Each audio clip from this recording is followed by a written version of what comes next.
That's just something I'll take care of after the fight. Right now, I'm 100% focused on this fight, and I'm just ready to come to the ring January 19th and get a victory. All right, very good. I wish you good luck, Adrien. Thank you for your time.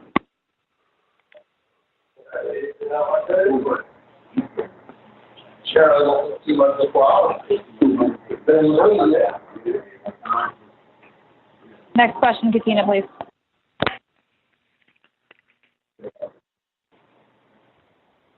The dead space on this call is disheartening.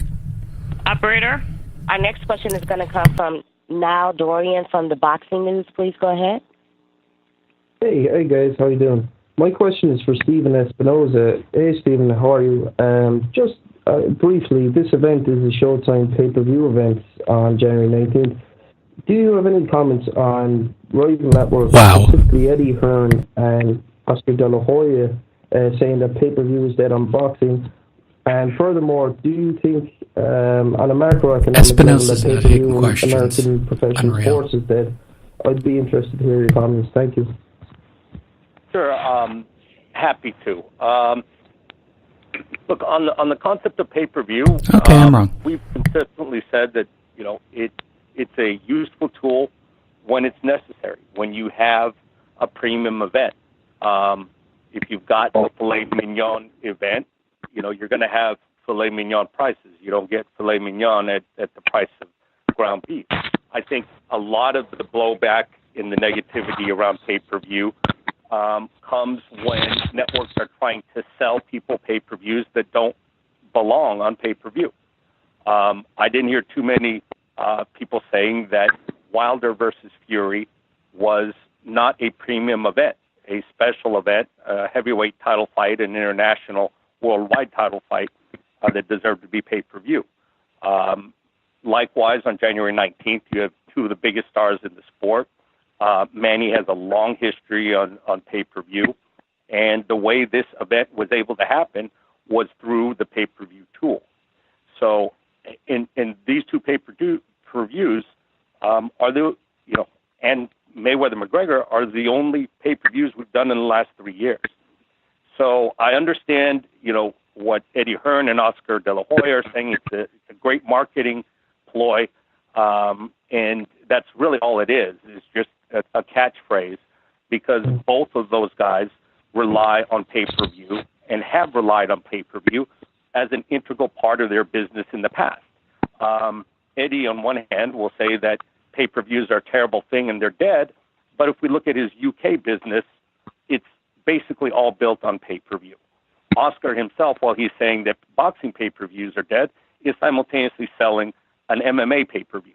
So the reality, pay-per-view is a useful tool.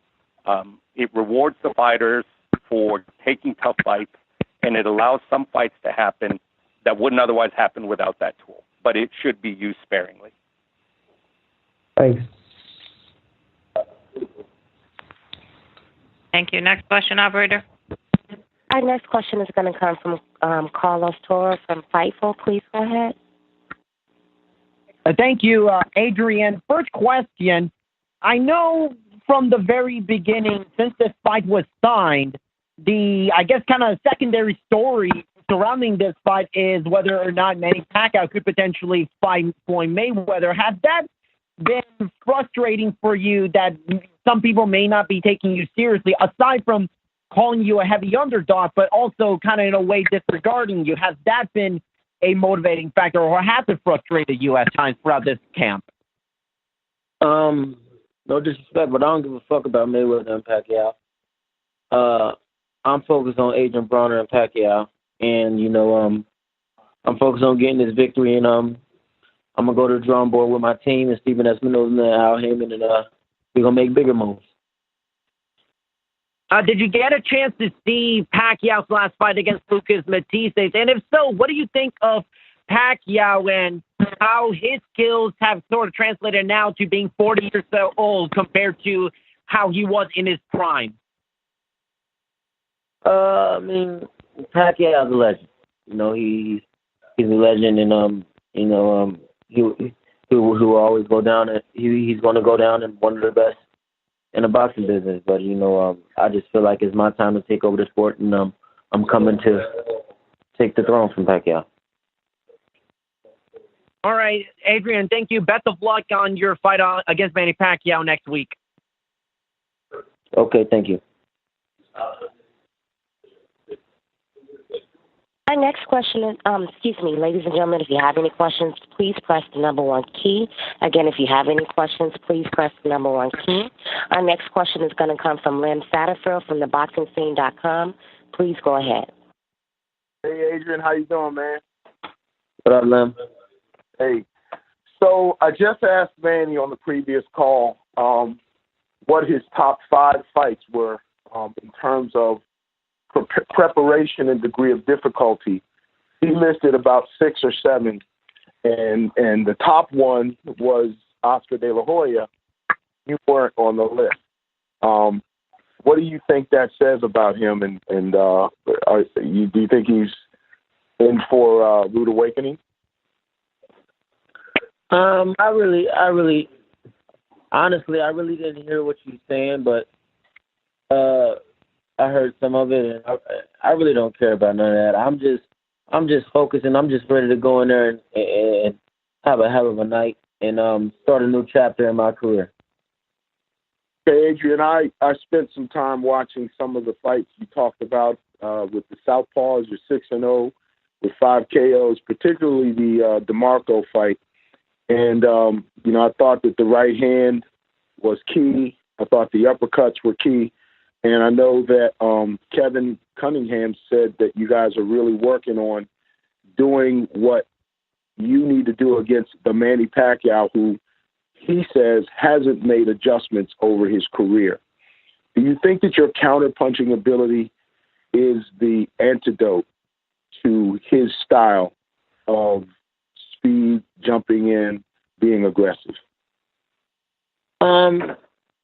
It'll definitely play a big part, but we got more in store to beat Pacquiao, and I will show that January 19th.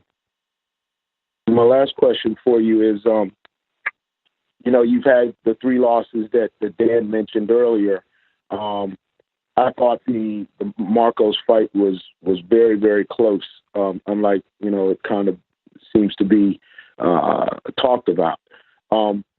What is the difference between the Adrien Broner, who lost those 3 fights, in particular the Garcia fight, and the one who is going into this fight against arguably the toughest, particularly the toughest fighter that you will have faced? What, in terms of preparation and focus and execution, what will be the difference? My dedication to the sport. For this camp, you know, it was 100% boxing, and you know, I know it's at stake. You know, a win over Pacquiao can take my career somewhere that I can only dream of. So, you know, I got to take it serious, and I just really feel like it's my time. Okay, thank you, Adrien, and good luck in the fight. Good talking to you. Thanks. Our next question is going to come from Matthew Ryan from Fight Sports. Please go ahead. Hey, Adrien. Good afternoon. So Manny's been making it clear that his goal on the 19th is to knock you out, to do something no one else has been able to do.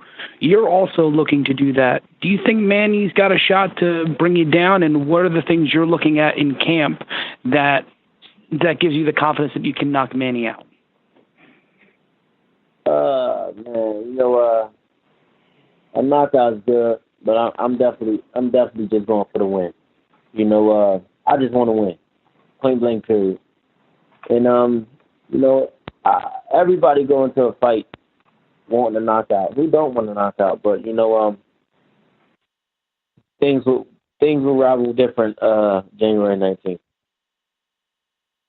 Thanks a lot, Adrien. Best of luck.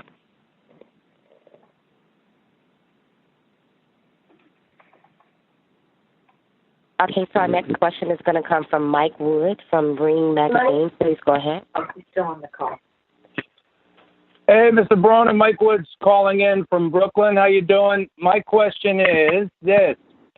do you think that this is a must-win fight for you, or when media talk about possible must-win, is that maybe more so what media does to just sort of stir up drama? Do you see this, though, as a must-win fight for you? I don't be getting when people say must-win fight, because at the end of the day, if you're a boxer, every fight is a must-win fight. You don't ever want to go to a fight trying to lose. So, as a competitor, as an athlete, I go in any event that I attend to and that I, prepare for. I go in to win. So, of course, I'm trying to win, and it's always a must-win situation. Got it. I'm wondering what you perceive the stakes to be when you ponder this and say to yourself, okay, I'm going to beat Manny Pacquiao, and if and when you beat Pacquiao, do you say to yourself, this brings me to a next crazy level, that level being I'm naturally in line to fight Floyd Mayweather if Floyd decides to come back and not fight exhibitions? I don't look at that. Boxing is a sport where you got to go a fight at a time. So I'm focused on Manny Pacquiao, and after that, we'll look at other things and other avenues. All right, good stuff. Sounds good. Thanks. Looking forward to a great fight. Be well. So our next question is going to come from Xavier Porter from Brooklyn Fight. Hey, AB, how you doing, man? Please go ahead. Hey, AB, how you feeling, man? First off, I applaud you. Can't wait to see you perform on fight night. Can you speak to, speak to the fact of, this fight is for the hood, for the people, for your community, and everything that has led up to this fight, and how important it is to you to come out victorious?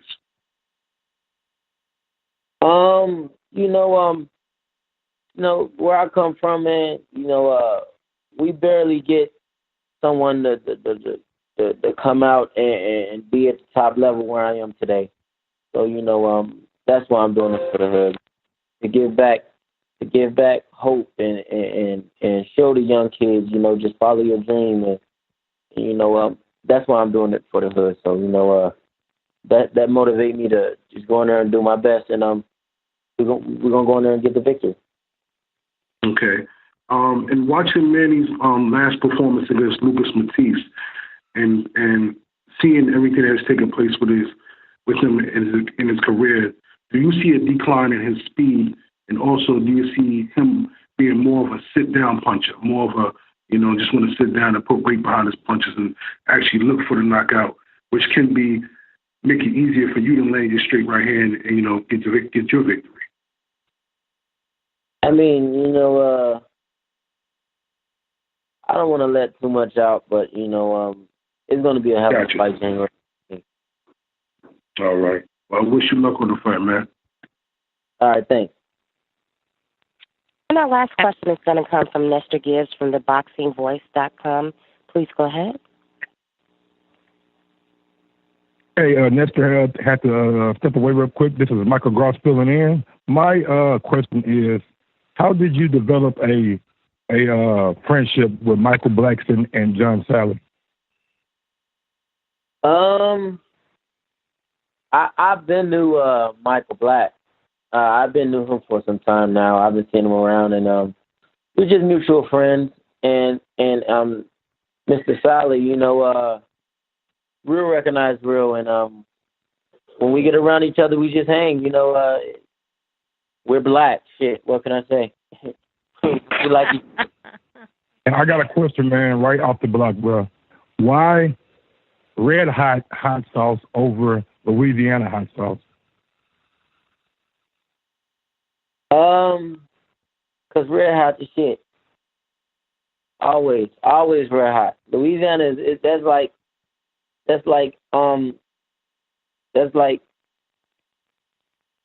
oh shit. Oh, my bad. Somebody's calling. Oh, but Louisiana, that's like taking a Volvo over a Range Rover. You're gonna take the Range Rover, right? I don't know, man.